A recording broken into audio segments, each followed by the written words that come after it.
افلا یتدبرون القرآن، تدبر قرآن، مولانا امین احسن اصلاحی۔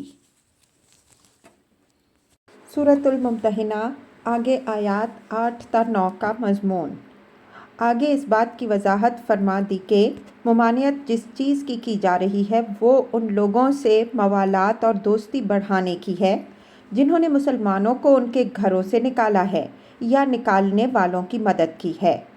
جن لوگوں نے اس طرح کی کوئی زیادتی نہیں کی ہے ان کے ساتھ احسان اور انصاف کرنے کی ممانعت نہیں کی جا رہی ہے۔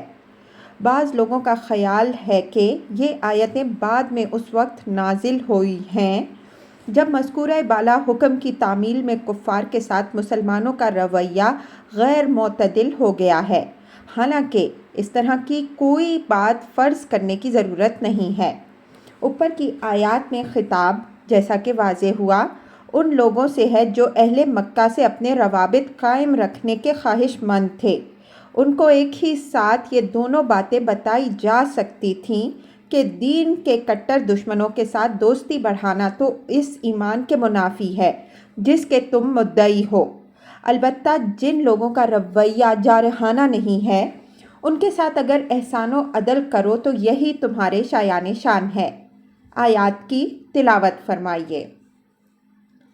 اعوذ باللہ من الشیطان الرجیم، بسم اللہ الرحمن الرحیم۔ لا ینہاکم اللہ عن الذین لم یقاتلوکم فی الدین ولم یخرجوکم من دیارکم ان تبروہم وتقسطوا الیہم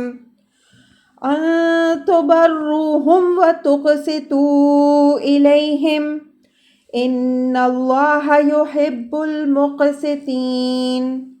انما ینہاکم اللہ عن الذین قاتلوکم فی الدین واخرجوکم من دیارکم وظاہروا علی اخراجکم ان تولوہم وَمَن يَتَوَلَّهُمْ فَأُولَئِكَ هُمُ الظَّالِمُونَ۔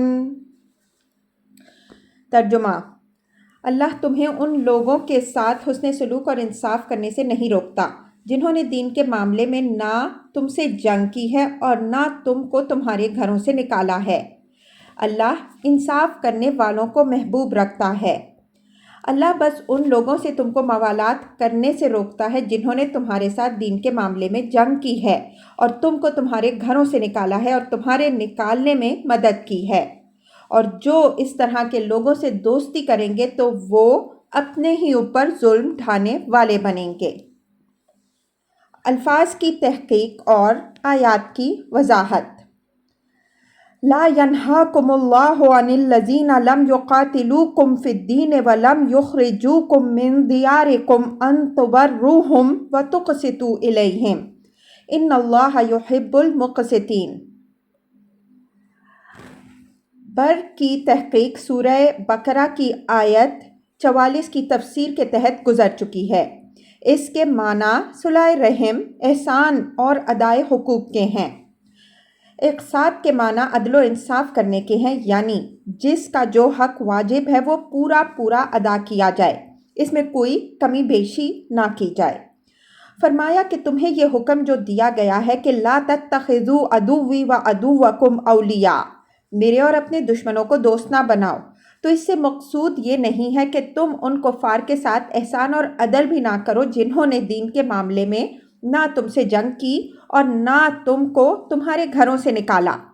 ممانعت جس چیز کی جا رہی ہے وہ، جیسا کہ آگے والی آیت میں تصریح آ رہی ہے، موالات کی ہے، نہ کہ عدل و احسان کی، اور یہ ممانعت بھی تمام کفار کے حق میں نہیں بلکہ صرف ان کے حق میں ہے جنہوں نے دین کے معاملے میں تم سے جنگ کی اور تم کو جلا وطن کیا۔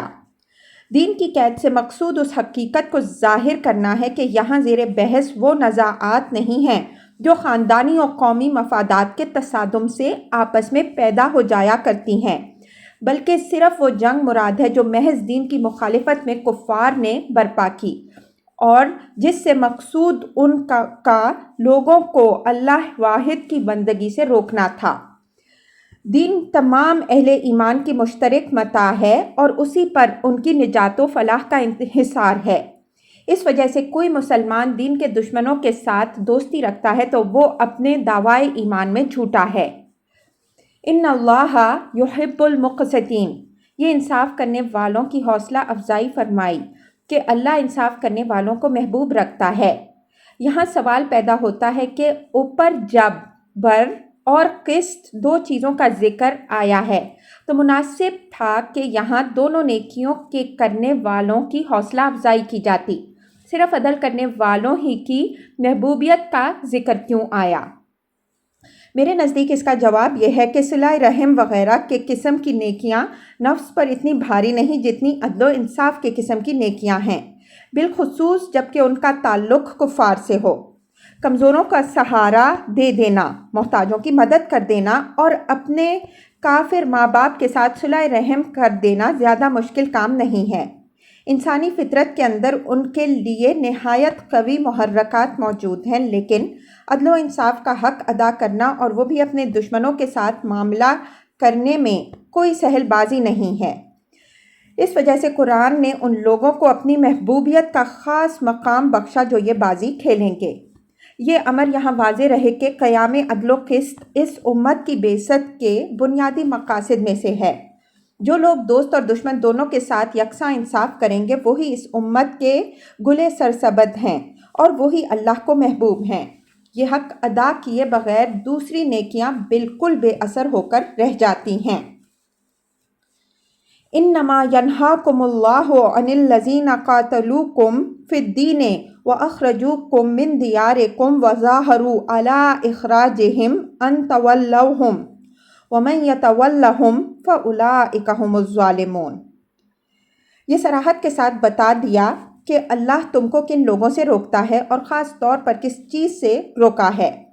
فرمایا کہ روک ان لوگوں سے رہا ہے جنہوں نے دین کے معاملے میں تم سے جنگ کی ہے اور تم کو تمہارے گھروں سے نکالا ہے یا تمہارے نکالنے میں تمہارے دشمنوں کی مدد کی ہے، اور روک جس چیز سے رہا ہے وہ صرف یہ ہے کہ ان کو اپنا دوست بناؤ۔